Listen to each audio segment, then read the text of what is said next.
26 अगस्त को जन्माष्टमी का पर्व मनाया जाएगा। इस दिन अगर आप लड्डू गोपाल को घर में लाने का सोच रहे हैं तो किन बातों का विशेष ध्यान रखना पड़ेगा, आइए जानते हैं पंडित जी से। भारतीय धर्म और भारतीय शास्त्र के अनुसार हिंदू धर्म में अनेक प्रकार के देवताओं की प्रतिमा तथा मूर्तियों का अपन पूजन करते हैं तथा उन मूर्तियों को घर में ला करके अपन भगवान का पूजन करते हैं तथा कुछ लोग विधान से पूजन करते हैं, कुछ को उनका विधान मालूम नहीं होता है। परंतु भगवान का मूर्ति प्रतिमा अगर अपन ला रहे हैं तो उनका विधान भी होता है, उनको प्रतिष्ठित करने का, उनका सेवा पूजन करने का विधान और नियम भी कहा गया है। उसी प्रकार बहुत सारे लोगों के यहाँ पर लड्डू गोपाल की प्रतिमा उपस्थित होती है और उनका पूजन करते भी हैं, और कुछ लोग होते हैं जिनके यहाँ पर भगवान का मूर्ति नहीं है और लड्डू गोपाल की मूर्ति को लाना चाहते हैं। तो अभी बहुत शुभ दिन आ रहा है जो कि 26 अगस्त सोमवार जन्माष्टमी आ रही है।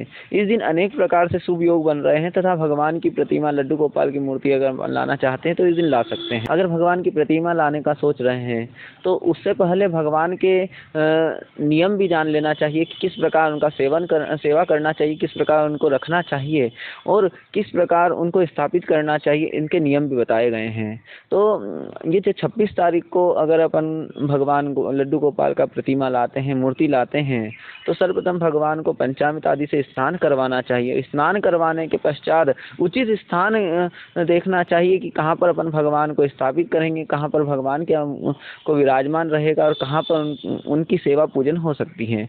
वहाँ पर उचित स्थान पर आसन आदि लगा करके भगवान को स्थापित करके उनका श्रृंगार आदि करना चाहिए, श्रृंगार आदि करके भोग आदि लगाना चाहिए और प्रतिदिन की भी दिनचर्या उनका अपनाना चाहिए। किस प्रकार उनका प्रतिदिन सुबह उठाना चाहिए भगवान को तो मंगल गान गाना चाहिए तथा प्रभाती गा करके भगवान को उठाना चाहिए। फिर उसके पश्चात भगवान का प्रतिदिन की तरह स्नान करवाना चाहिए, पंचामृत आदि से स्नान करवा सकते हैं। स्नान के पश्चात भोग लगाना चाहिए।